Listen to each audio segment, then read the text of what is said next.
The hospital roof trembled as if the sky itself had cracked open. Windows rattled. Sirens died mid-wail. Then the sound came deep, violent, unmistakable. The roar of 3 military ospreys tearing through the clouds and descending fast. Doctors froze. Nurses turned pale. Patients pressed their hands to the beds as rotor wash slammed the building like a warning. Security barely had time to react before armed personnel poured out boots, striking concrete with surgical precision. A voice cut through the chaos. Amplified absolute, this facility is under temporary military control. We are here for Angel 7. No rank, no explanation. Just a name that meant nothing to anyone in the room. Across the ER, unnoticed and forgotten, an injured nurse sat on a metal chair, her shoulder wrapped tight in blood-stained gauze. She kept her eyes down as the building shook again.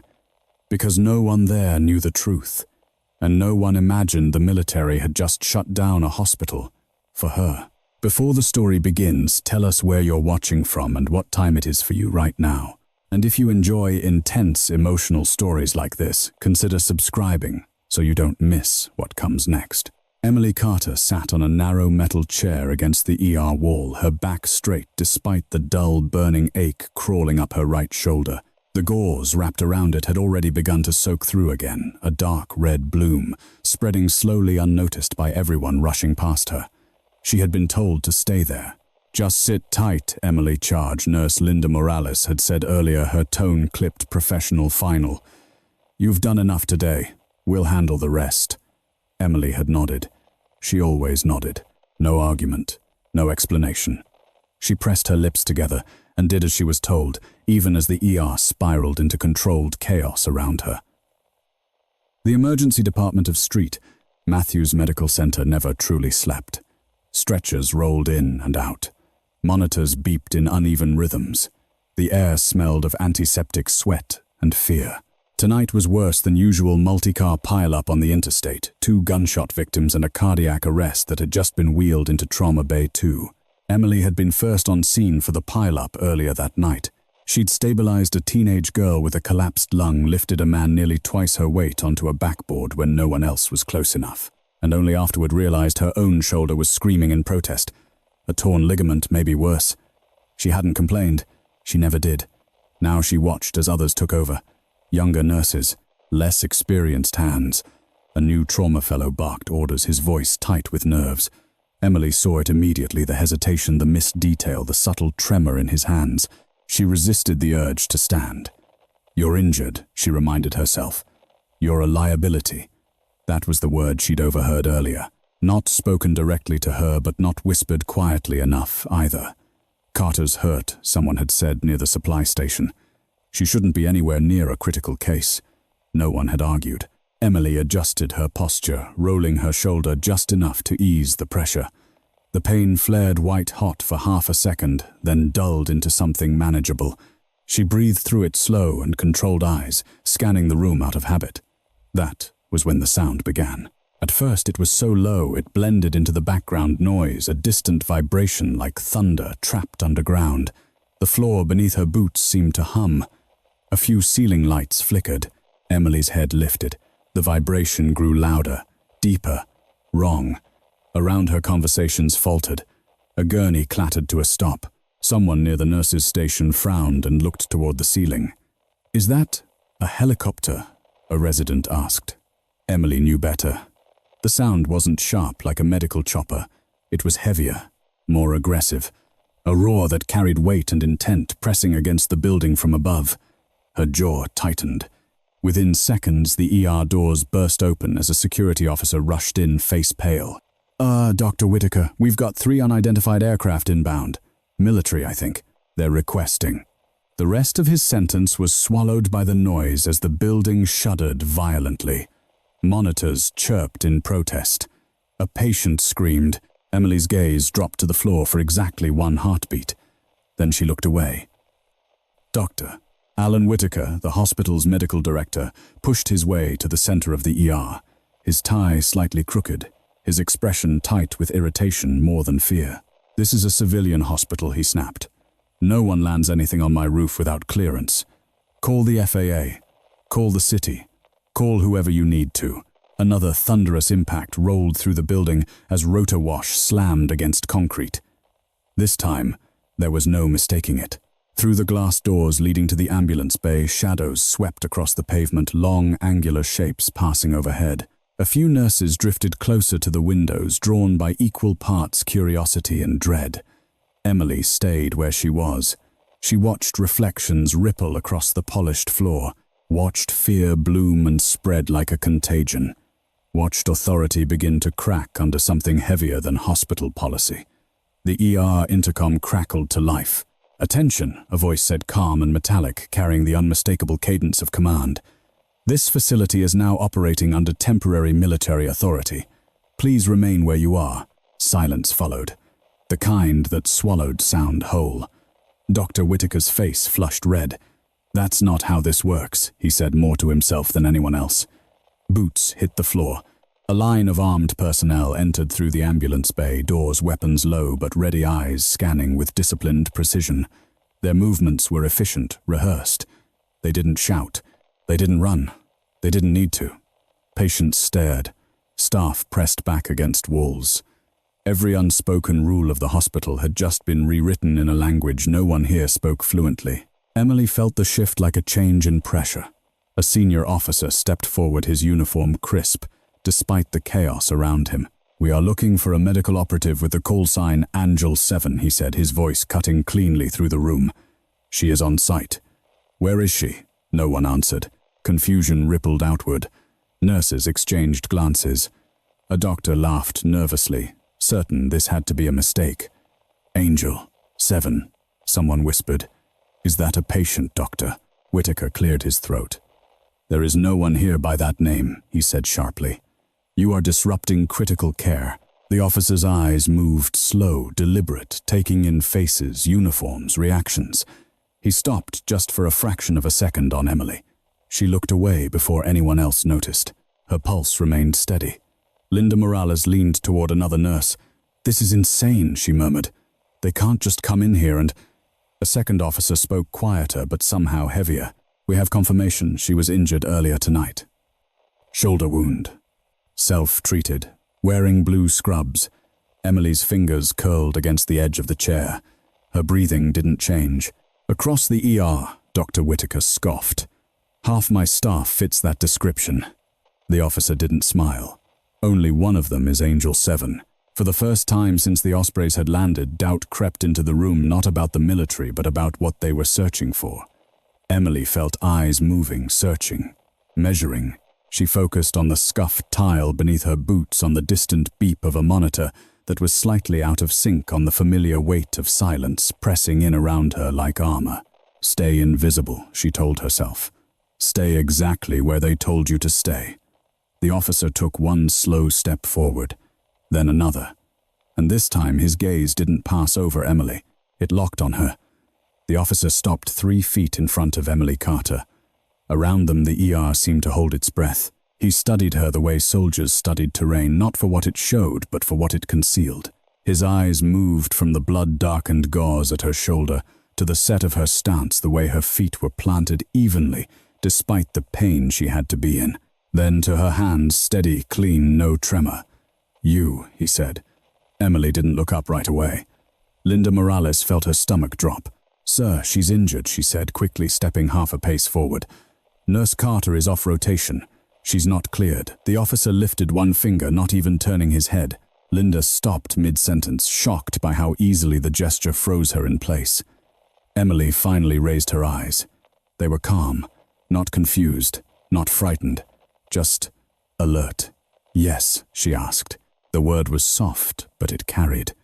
The officer's jaw tightened almost imperceptibly. "State your full name." "Emily Carter." "Middle name." "May." A murmur rippled through the line of soldiers behind him. Small, controlled, but real. Dr. Whitaker straightened. "This is absurd," he said, forcing a laugh that landed flat. "She's one of our trauma nurses." "If you're looking for a patient, we can, ma'am," the officer interrupted, eyes never leaving Emily's. "Do you answer to the call sign Angel 7? The question struck the room like a dropped instrument. Emily did not answer. Not immediately. Her gaze drifted just for a moment to the glass doors of the ER, to the reflection of flashing red and blue lights, to the shadows of 3 massive aircraft squatting on the roof above them, rotors still turning ready. When she looked back, something in her expression had shifted. "Yes," she said. The word was barely louder than a breath. It landed like a detonation. "No," Dr. Whittaker snapped automatically. "No, that's not possible." Linda stared at Emily, her mouth opening and closing. "Emily, what is he talking about?" The officer stepped back half a pace and did something no one expected. He came to attention. The movement was sharp, precise. Every soldier behind him followed in perfect unison. Hands snapped to seams, spines straightened, eyes forward. The ER staff watched, stunned as a line of armed military personnel stood at full attention in the middle of their trauma bay. The officer spoke, voice steady. "Angel 7, we have visual confirmation." Emily closed her eyes. Just for a second, when she opened them again, the weight she'd been carrying alone for years seemed to settle more firmly on her shoulders. "Sir," she said quietly, "this is a civilian facility." "Yes, ma'am," the officer replied. "And we apologize for the disruption. But the situation has escalated." "What situation?" Dr. Whittaker demanded. "You can't just." "There is a patient," the officer said, finally turning to face him, "whose survival window is measured in minutes. Every surgeon we've tried has failed." Emily felt the words before she fully heard them. A familiar pressure bloomed in her chest. Not fear, responsibility. The officer continued, "Our intel confirms that Angel 7 has performed this exact procedure before, under combat conditions, with fewer resources." Linda shook her head slowly. "Emily, you never said I wasn't asked," Emily replied. Her voice carried no bitterness, just truth. The officer glanced at her bandaged shoulder. "You're injured." "Yes." "Can you operate?" Emily didn't answer right away. She rolled her shoulder slightly. The pain flared sharp and bright, threatening to steal her breath. She welcomed it. It grounded her. "I can," she said. Dr. Whittaker took a step forward, anger finally overpowering confusion. "Absolutely not. She is under my authority. She is medically unfit. If something happens to her, then it will be on us," the officer said evenly. "We accept that responsibility." "You don't get to." Emily stood. The simple act drew every eye in the room. She moved carefully, deliberately, her body compensating without conscious thought. Years of training whispered instructions her mind no longer needed to articulate. "I'll go," she said. Linda grabbed her arm. "Emily, wait. You don't owe them anything." Emily looked at her friend then. Really looked. "I know," she said gently, "but someone else might die if I don't." The officer inclined his head. "Our transport is ready." As if summoned by the words, the distant roar of the ospreys deepened, vibrating through bone and steel. Dr. Whittaker's voice cracked. "You can't just take her." The officer met his gaze. "We're not taking her. She's coming willingly." Emily reached for the badge clipped to her scrubs. She unfastened it slowly and placed it on the chair she'd been sitting on minutes earlier. For a heartbeat she hesitated. Then she pulled the collar of her scrub top back just enough to reveal the skin behind her left ear. Linda gasped. There, etched in faded black ink, was a small symbol, medical caduceus, crossed with a set of wings. Beneath it a series of numbers and letters, almost invisible with age. The officer exhaled. "Confirmed," he said softly. The room buzzed with whispers now. Shock, realization, regret. "She's been here 2 years, a nurse whispered. "She worked double shifts, and she never said anything," another murmured. Emily let the fabric fall back into place.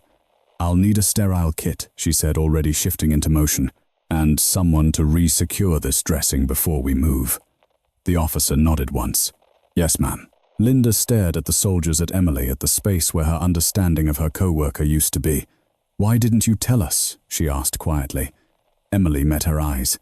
"Because the people who needed to know already did," she said.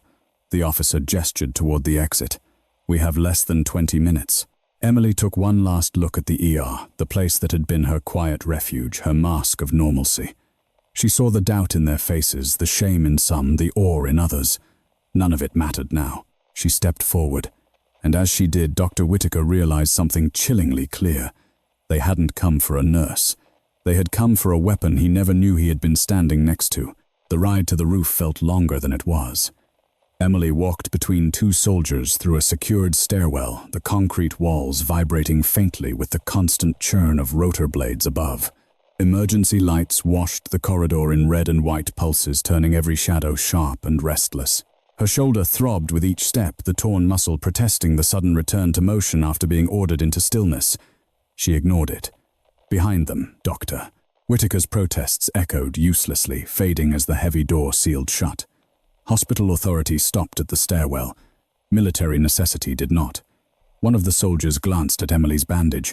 "Ma'am, we can administer pain control." "No," she said calmly. "I need my hands clear. And my head." He nodded immediately, accepting the answer. That, more than anything, unsettled her. At the roof access, the door swung open into a wall of sound. Wind tore across the helipad, sharp and punishing. The night sky was low, and angry clouds shredded by the downwash of 3 MV, 22 Ospreys, crouched like steel predators, rotors tilted and spinning. Red navigation lights cut arcs through mist and rain. Emily stepped forward without hesitation.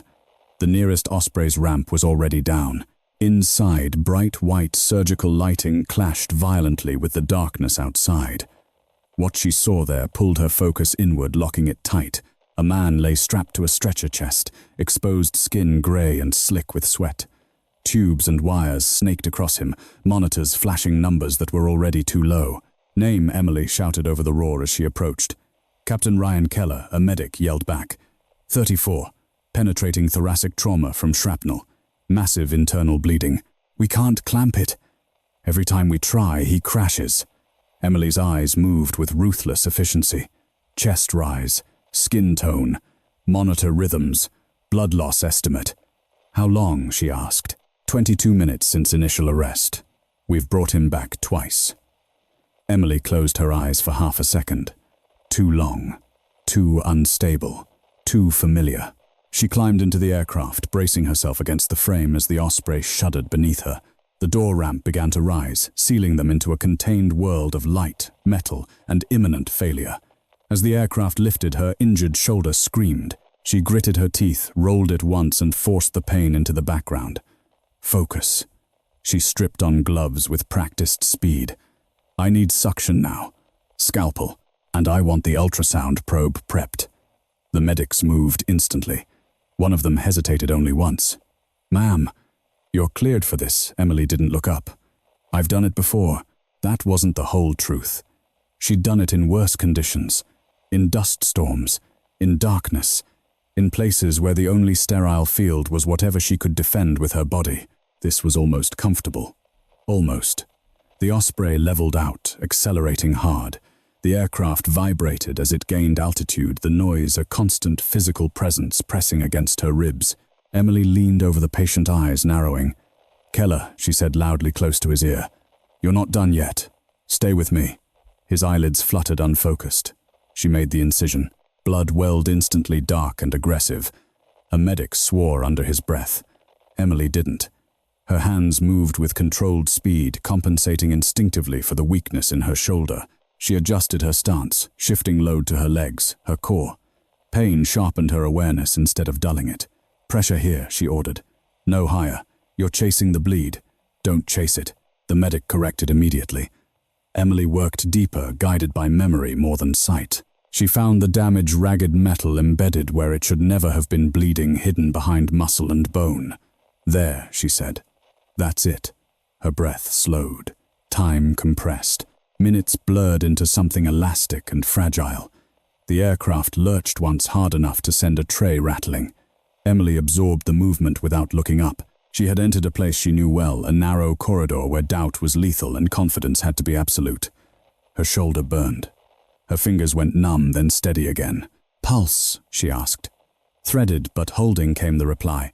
"Good. Don't let him go." The wound fought her. It always did.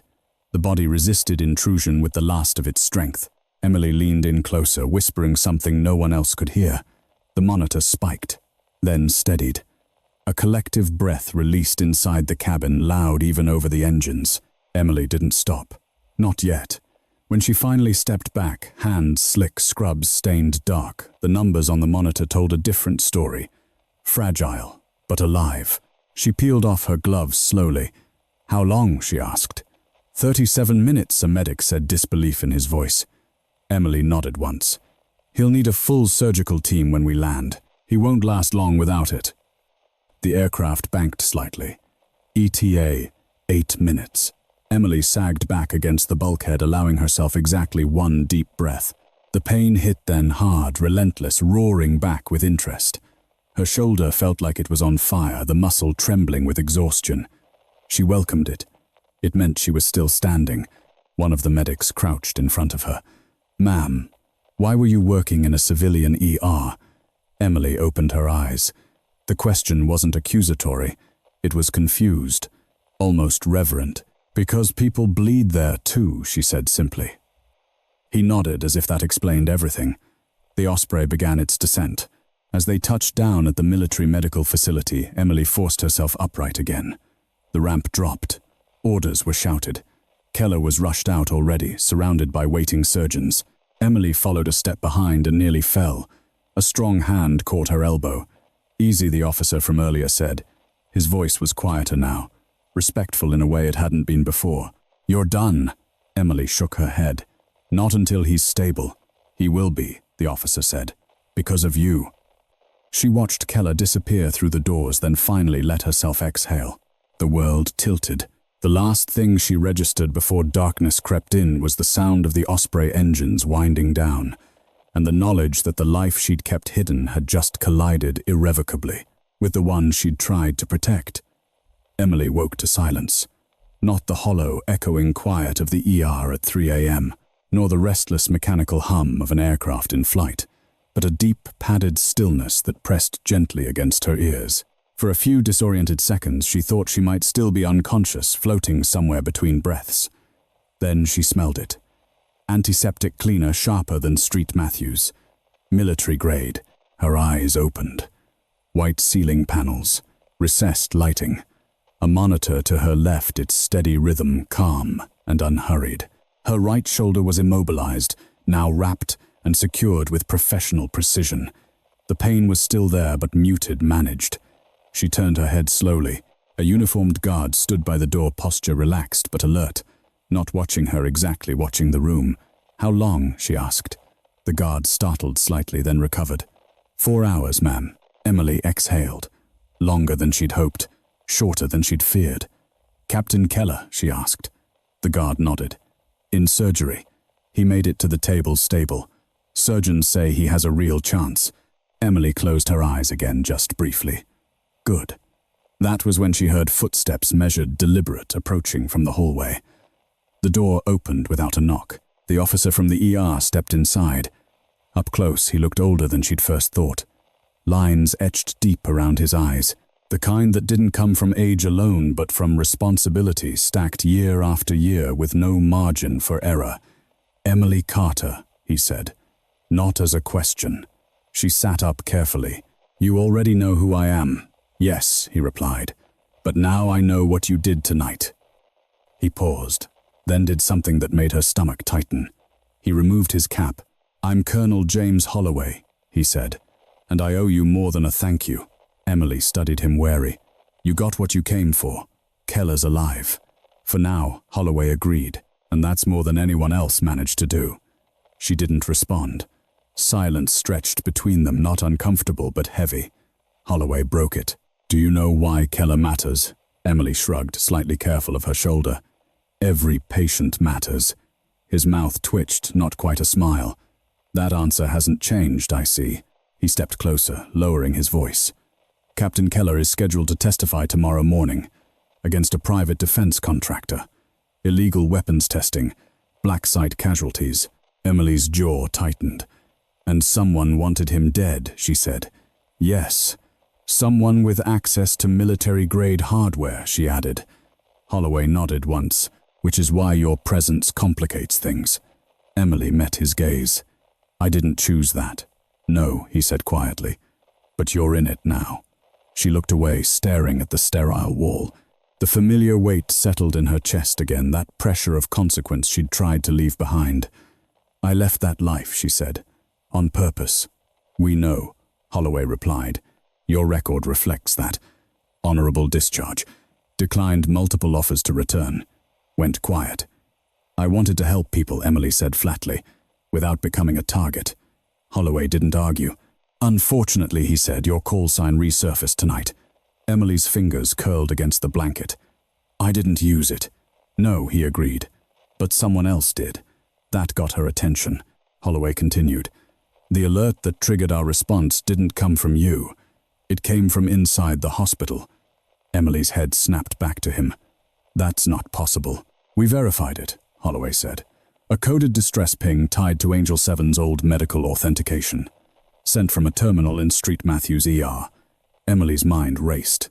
"That code was buried," she said. "Obsolete. No one there should even know it exists." And yet Holloway replied someone did. Images flashed through her mind. Faces, conversations, moments she'd dismissed as routine. The supply room. The hallway whispers. The way certain people had watched her without seeming to. "Who?" she asked. "We don't know yet," Holloway said. "But whoever it was knew enough to bring us down on that hospital like a hammer." Emily swallowed. "You're saying someone tried to use me?" "Yes," Holloway said. "Either to save Keller, or to draw us out." Emily leaned back against the bed, the pieces clicking together in a way she didn't like. "Street. Matthews wasn't just unlucky," she murmured. "It was chosen." Holloway nodded. "And now it's compromised." A sharp knock interrupted them. The door opened again, this time revealing a woman in a dark suit, her expression tight with controlled urgency. "Colonel," she said, "we have a problem." Holloway turned. "Define problem." "Captain Keller's vitals just destabilized," she said. "And hospital administration at Street Matthews is demanding answers. Media scanners are already picking up chatter about the Ospreys." Emily pushed herself upright despite the protest from her shoulder. "What kind of destabilized?" The woman hesitated. "The kind that suggests interference." Holloway's gaze snapped back to Emily. "Angel 7, he said carefully, "I need to ask you something." She met his eyes, already knowing she wouldn't like the answer. "If someone inside that hospital activated your code," he continued, "then they may still have access to things they shouldn't." Emily's voice was low. "And Keller isn't safe." "Not yet," Holloway confirmed. Emily swung her legs over the side of the bed. The guard stiffened.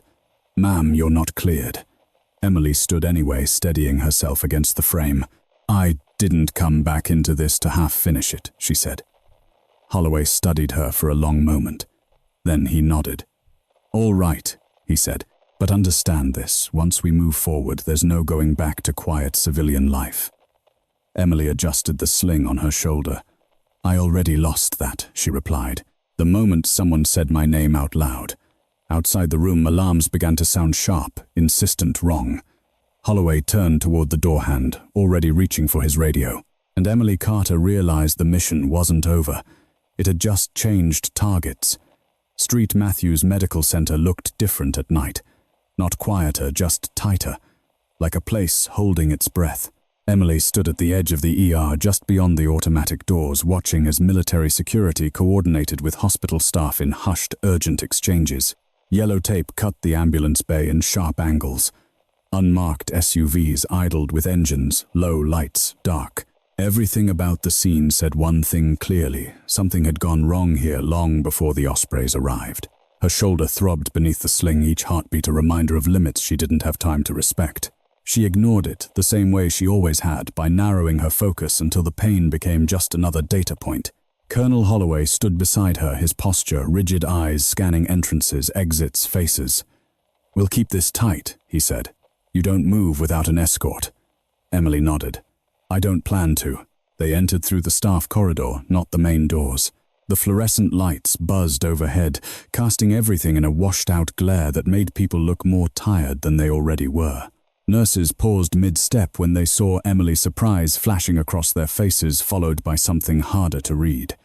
Respect, fear, guilt. Linda Morales spotted her first. Linda's voice cracked. She crossed the distance in 3 quick steps, stopping just short of touching her. They said you were taken by the military. I thought I'm fine, Emily said gently. Are you okay? Linda nodded, then shook her head. No, I don't know. None of this makes sense. It will, Emily said. Eventually. Linda studied the sling, the guarded soldiers flanking Emily. They're saying someone accessed an internal terminal. That records were pulled. Admin's panicking. They should, Holloway said calmly. Linda stiffened. Who are you? Someone who asks difficult questions, he replied. Emily met Linda's eyes. Has anyone been pulled aside yet? Linda hesitated. IT isolated one terminal in Trauma Bay 3. The access came from there. Emily's jaw tightened. Trauma Bay 3, that was where she'd stabilized the pile-up victim earlier, where she'd logged vitals, where she'd washed blood from her hands and leaned against the sink for exactly 10 seconds before moving on. Who else was there? Emily asked. Linda frowned, thinking, Dr. Whitaker, obviously, 2 residents, a tech, Mark Sullivan, and she trailed off. And who? Emily pressed. Dr. Nathan Cross, Linda said. He rotated back into nights last week. Something cold settled in Emily's chest. Cross.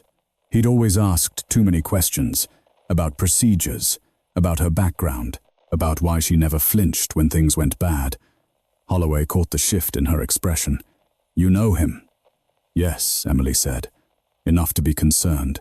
They moved down the corridor toward Trauma Bay 3. The closer they got, the heavier the air felt thick with antiseptic and something else. Tension, anticipation, the kind that preceded impact. The bay was sealed off, lights dimmed, monitors silent. A pair of military techs worked at the terminal, their screens filled with scrolling code. What did you find? Holloway asked. One access point, a tech replied. Encrypted credentials piggybacked on a nurse login. Old authentication protocol. Emily leaned closer. Angel 7's medical clearance, she said quietly. The tech looked up, startled. Yes, ma'am. Which means, Emily continued, someone didn't just stumble onto it. They knew where to look. And they knew you were here, Holloway added. Emily nodded. Or they were hoping I would be. Footsteps echoed behind them.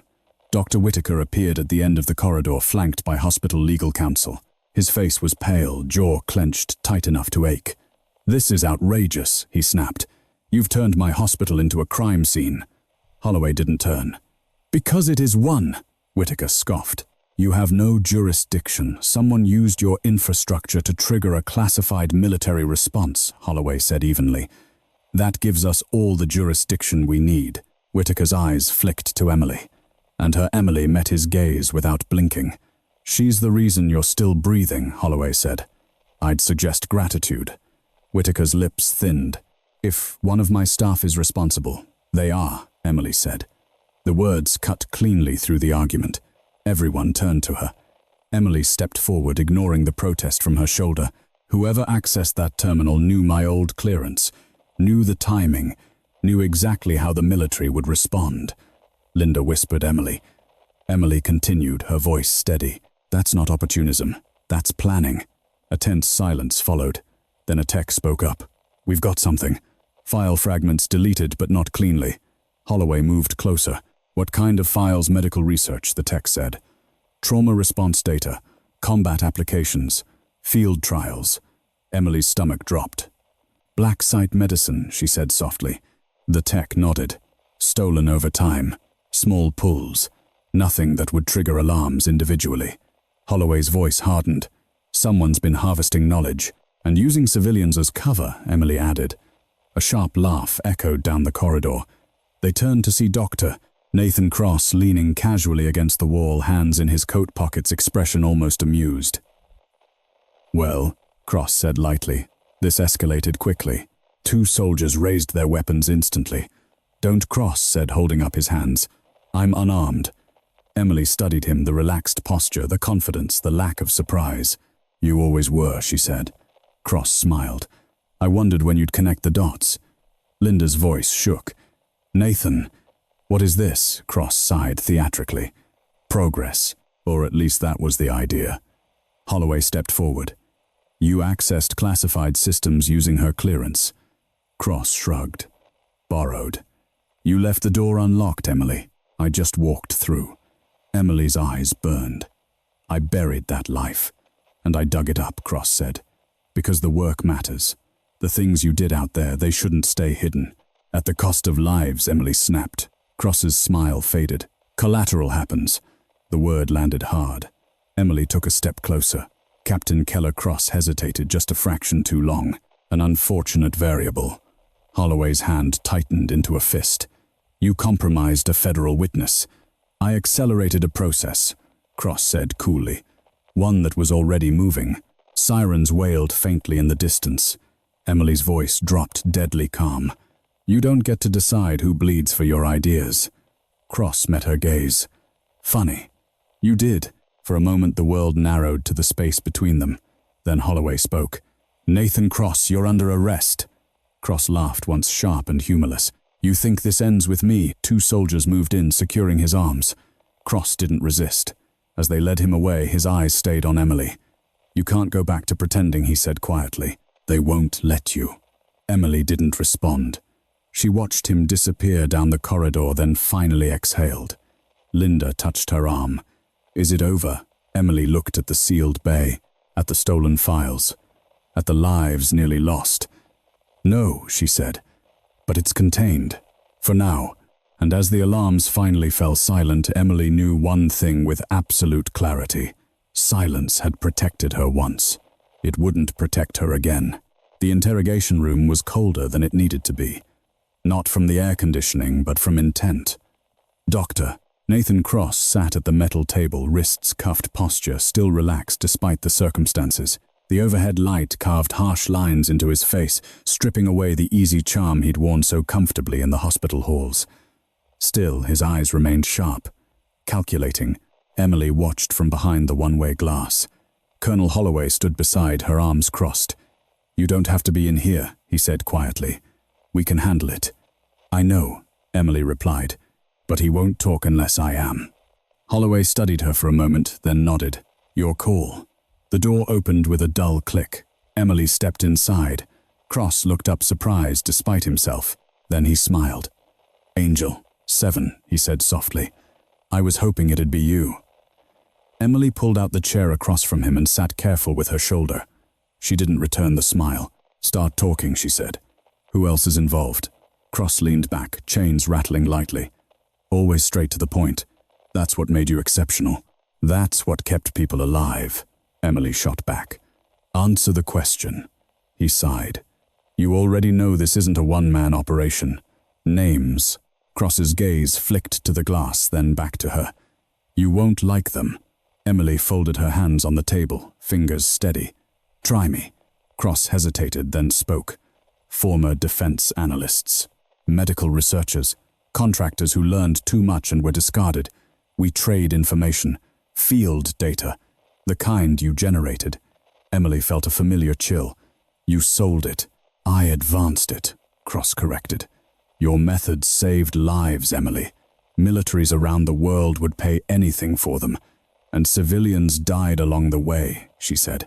Collateral Cross repeated quieter this time. Emily leaned forward. Captain Keller wasn't collateral. He was targeted. Cross's jaw tightened. He was going to testify. Shut down years of work. So you tried to kill him. I tried to delay him, Cross snapped. Your intervention complicated things. Emily's voice dropped. You used my call sign to summon a military response. You knew exactly how violent it would be. Cross held her gaze. I knew it would bring you. Silence stretched. Holloway's voice came through the intercom. That's enough. Emily stood slowly. You're wrong about one thing, she said to Cross. You didn't bring me back. Cross raised an eyebrow. No, I never left, Emily said. I just stopped wearing the uniform. She turned and walked out. In the hallway, Linda Morales waited, arms wrapped around herself. Is he? In custody, Emily said. And talking. Linda swallowed. Administration's in chaos. Reporters are outside. They're asking about you. Emily closed her eyes briefly. The quiet life she'd built, small apartment, double shifts, anonymity, felt impossibly distant now.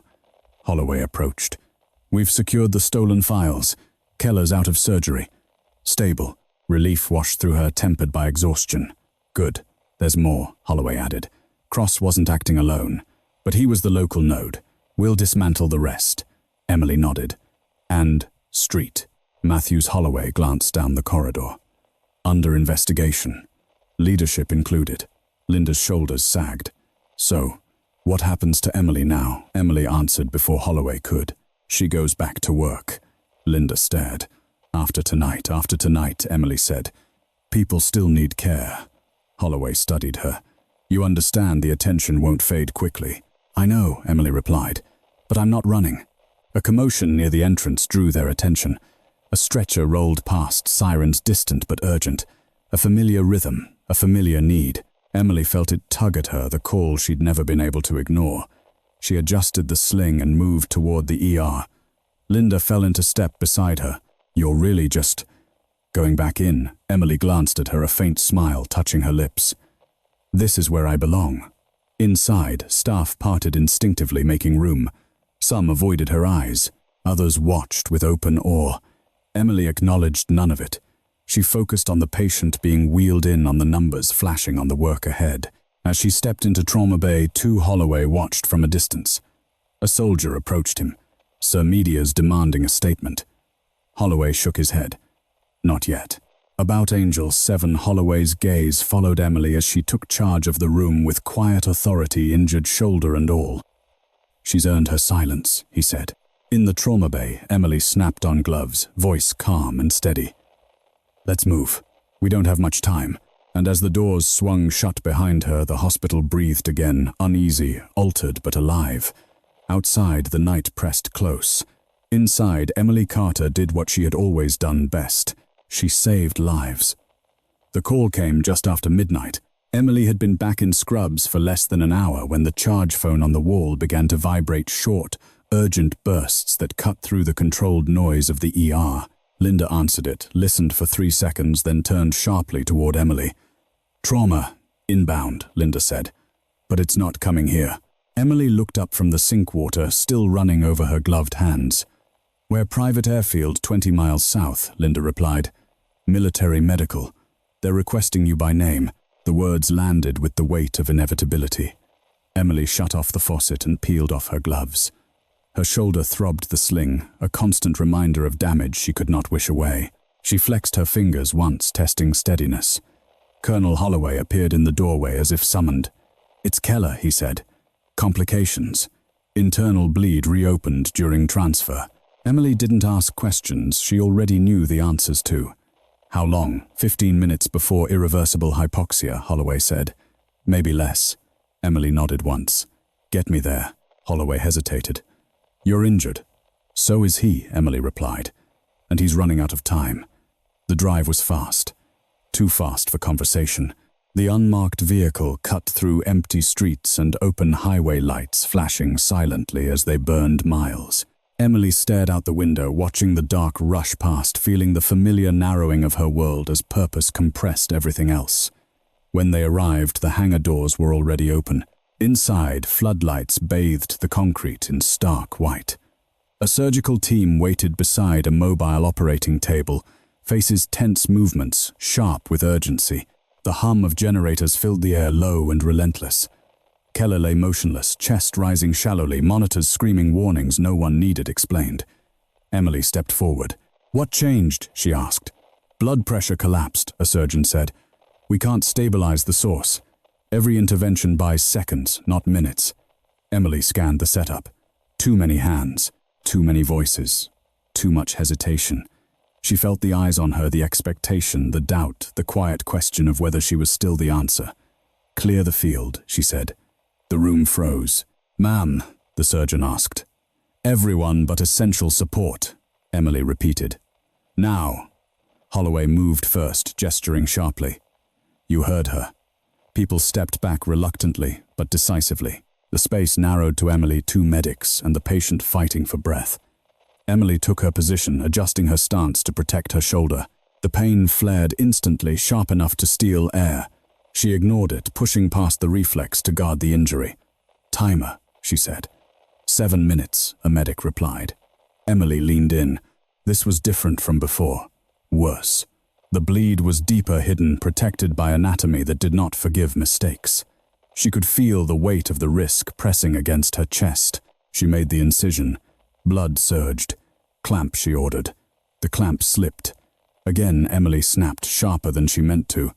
The medic corrected, hands shaking. Emily forced herself to slow down. Control the pace. Control the room. She found the sauce-torn vessel fragile, collapsing under pressure. Her shoulder screamed as she reached deeper angle, awkward leverage poor. Her vision tunneled. Not now, she told herself. Not him. She adjusted shifting weight, letting the pain guide her rather than fight her. The muscle burned, then steadied. "Hold," she said. The bleeding slowed. For a heartbeat, hope flickered. Then the monitor flatlined. "Cardiac arrest," someone said unnecessarily. "Start compressions," Emily ordered, never looking up. "Now." The medic moved. The rhythm began. Emily worked blind for a terrifying second, fingers slick, searching for purchase. This was the moment Cross had gambled on.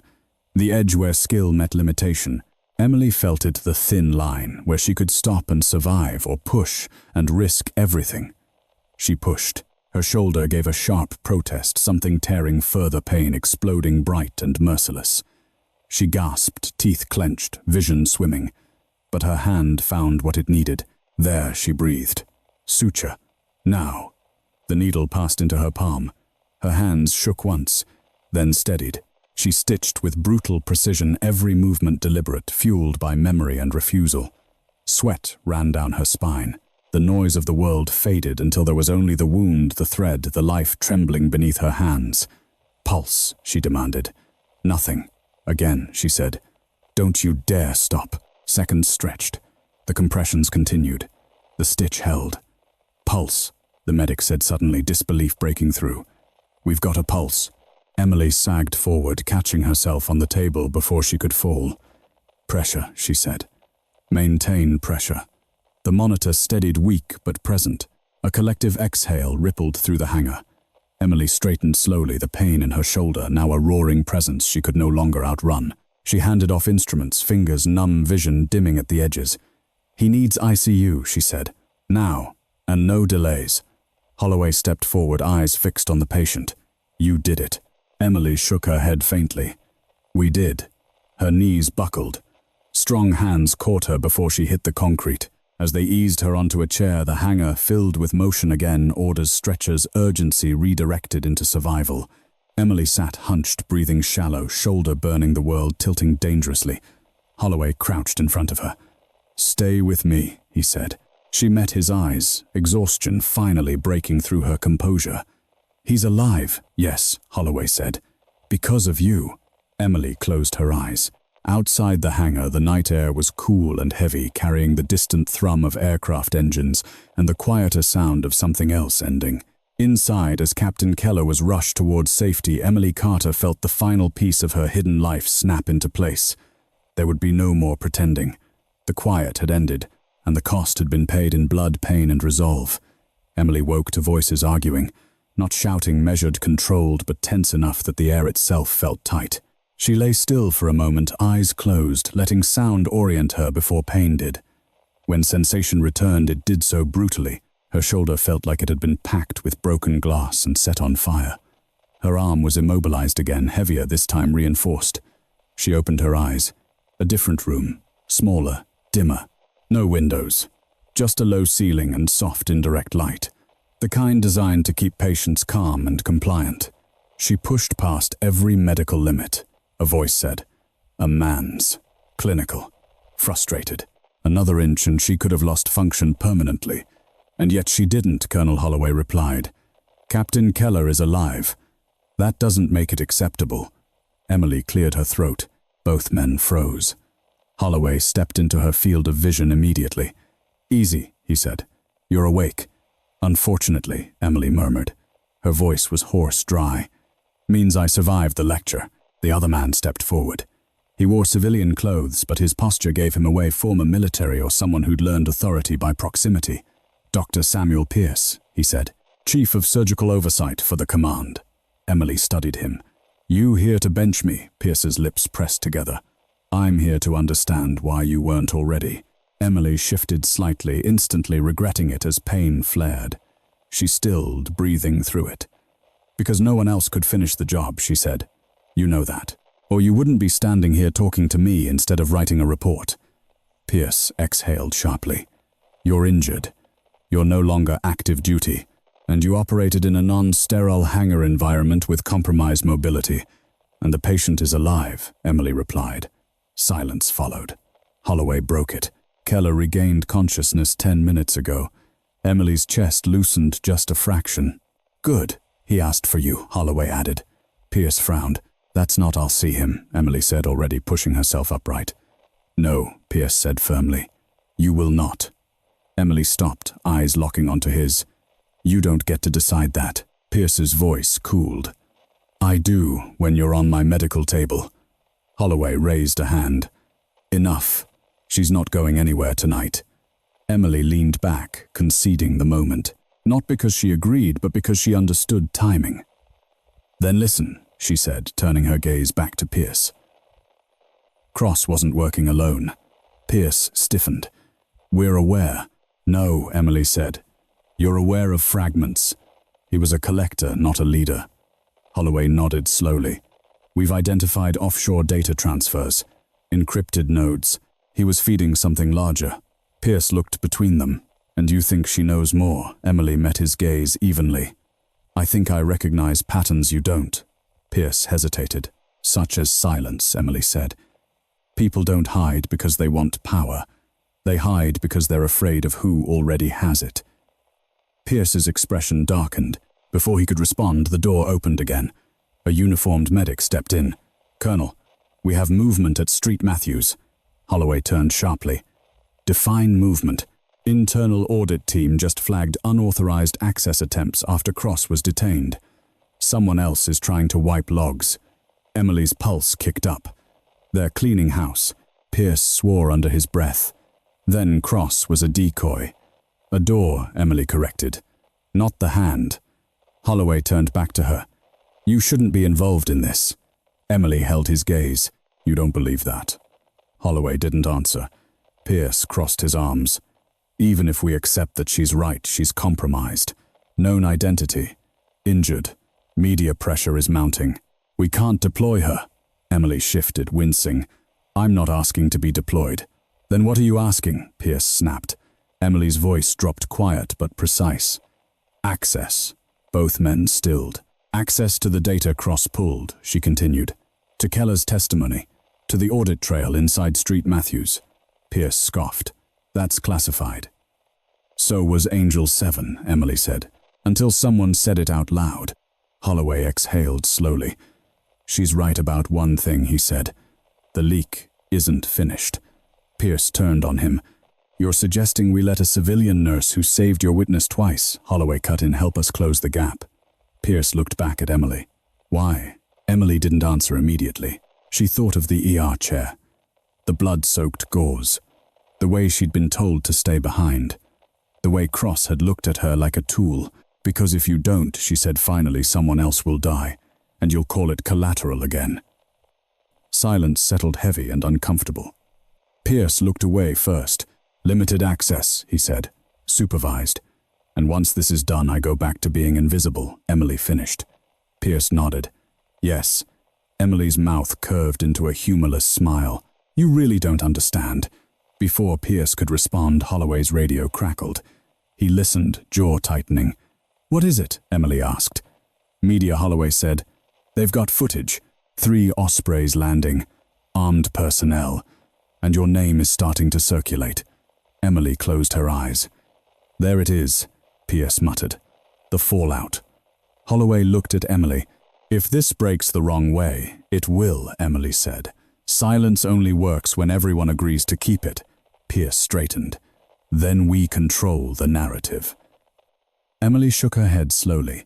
No, you control the damage. That's not the same thing. Another voice came through the radio. Urgent. Sharp. Colonel, we've lost the signal. Internal server at Street Matthews just went dark. Emily opened her eyes. They're erasing everything she said. Right now. Holloway met her gaze. Can you still get us there? Emily inhaled carefully, feeling the pain bloom, then settle. Yes, she said. but not as Angel 7. Pierce frowned. Then, as what Emily swung her legs over the side of the bed, standing slowly, deliberately refusing the hands that moved to stop her. As Emily Carter, she said, "The nurse you told to stay behind."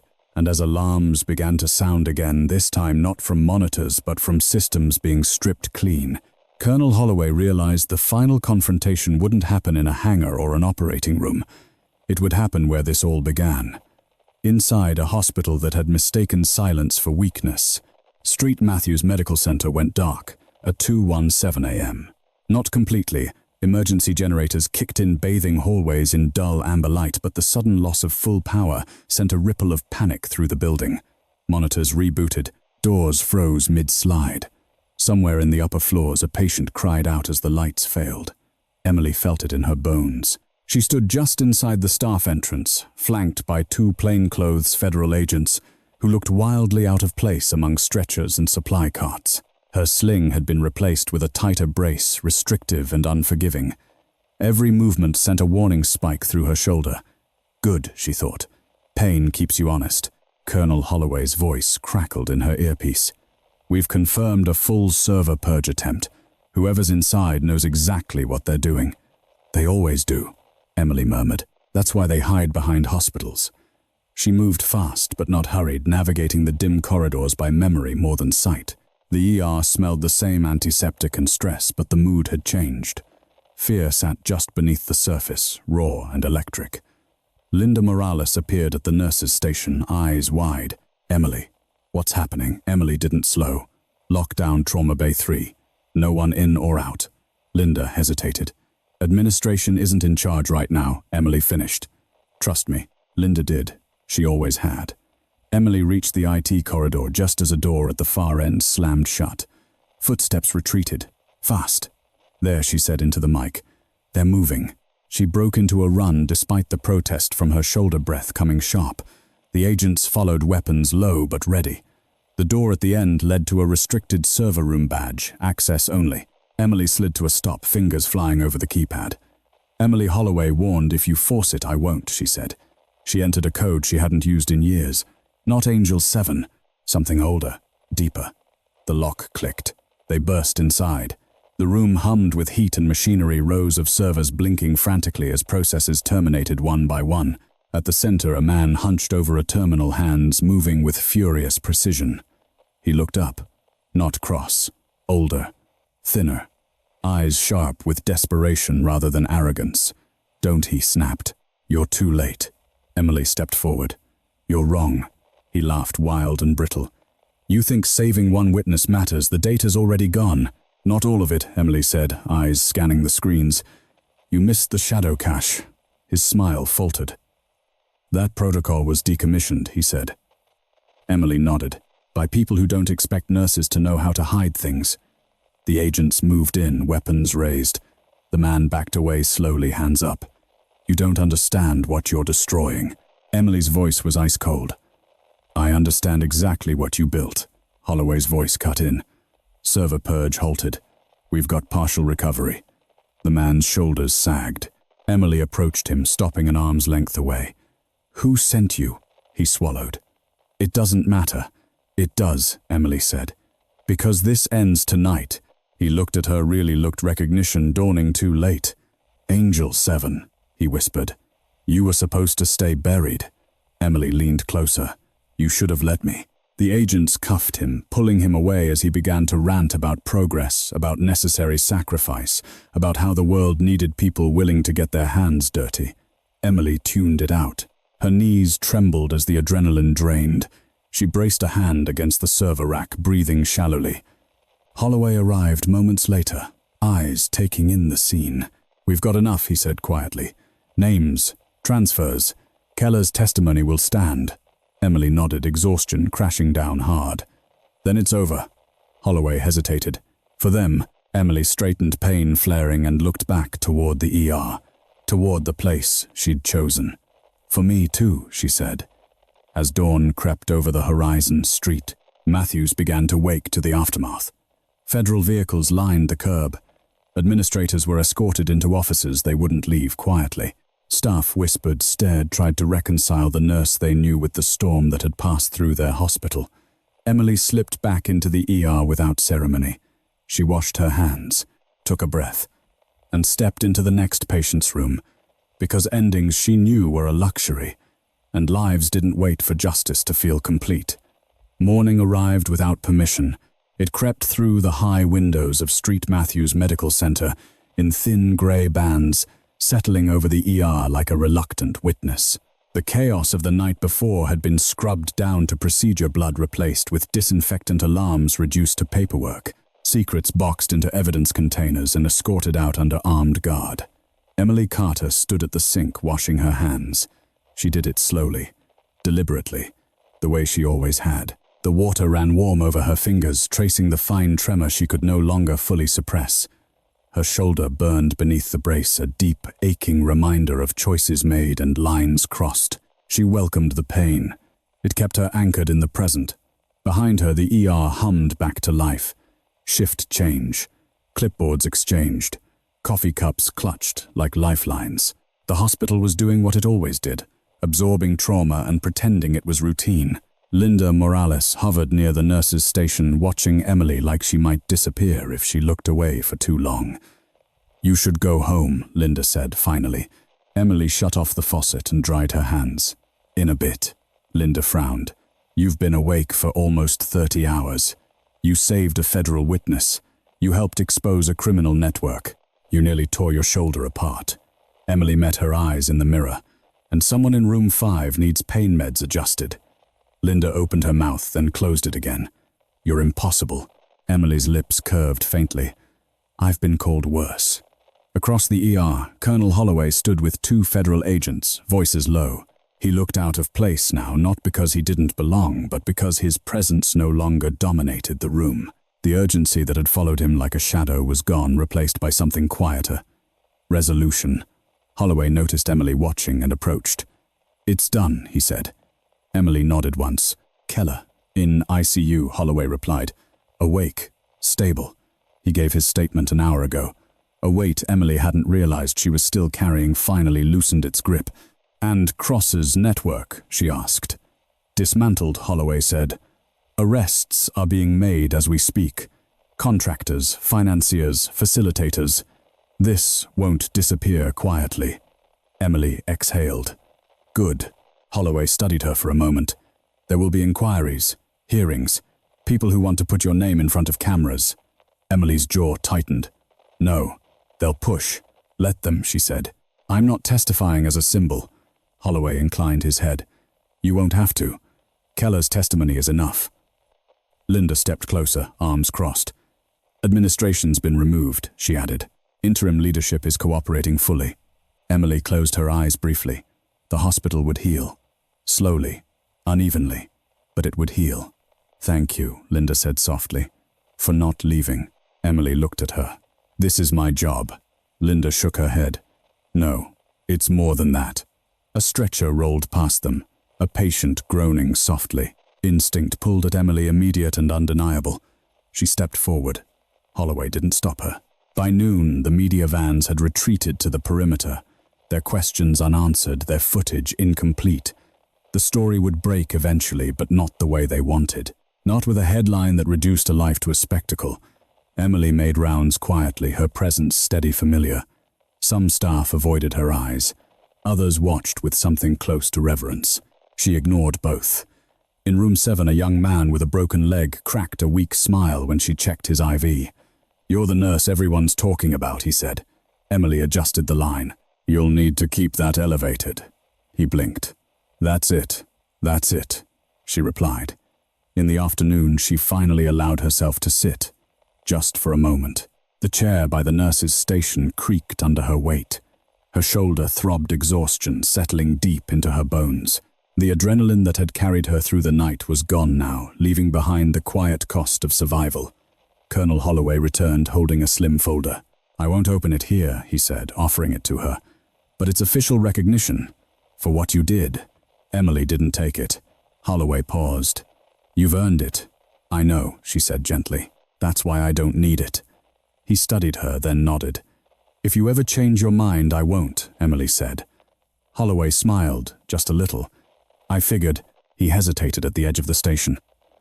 For what it's worth, the system doesn't deserve people like you, but it survives because of them. As evening approached, the hospital settled into a fragile calm. Shift reports were filed, doors locked, lights dimmed. Emily finished her last chart and stood wincing slightly as she adjusted the brace. Linda watched her. Tomorrow, Emily considered it, then nodded. Tomorrow. She headed toward the exit, moving slowly, deliberately. The hospital doors slid open, letting in cool evening air. Outside, the sky was streaked with orange and blue, the last light of day fading over the city. The helipad was empty now, silent. Emily paused, looking up at it. For a moment, just a moment, she wondered what it would be like to leave again, to disappear into another quiet life somewhere else. Then her phone buzzed. A message. Unknown number. Keller is asking for you. He says he remembers your voice. Emily closed her eyes.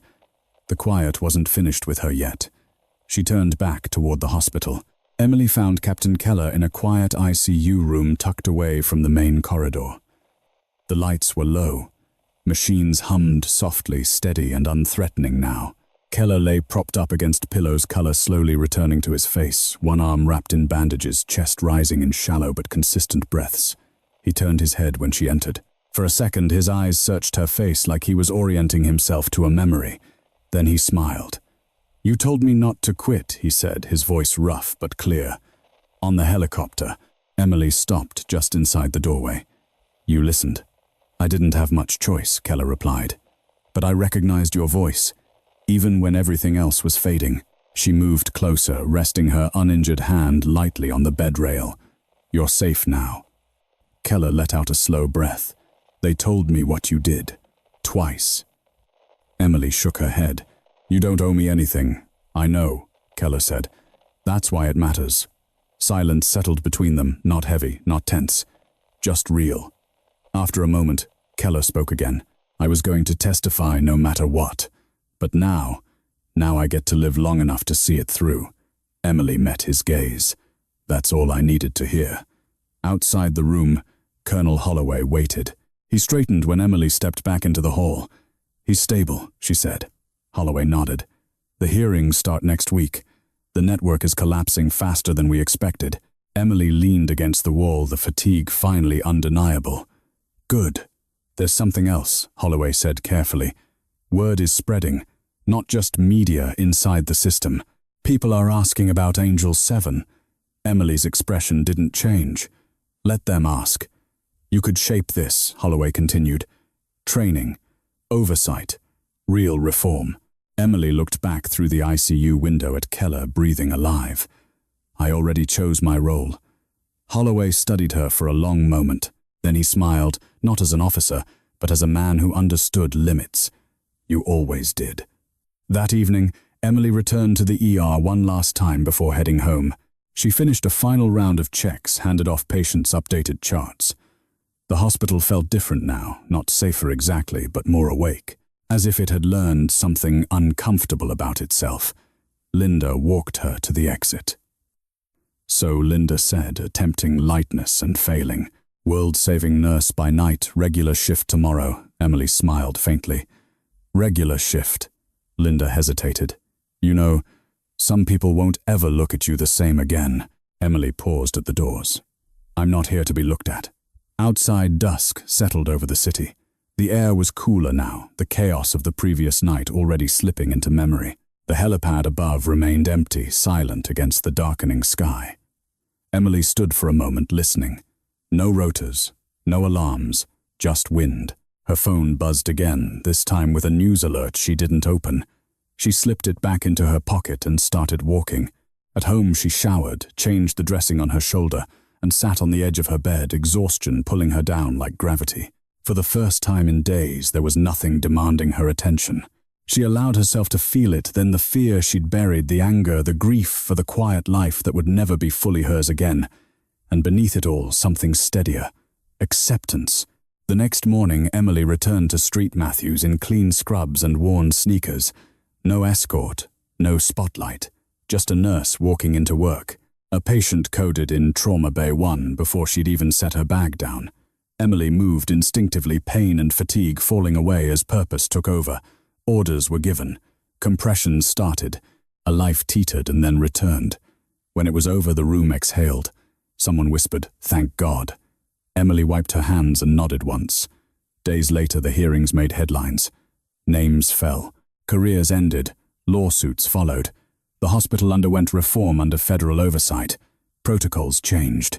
Safeguards tightened. Emily read none of it. She worked her shifts.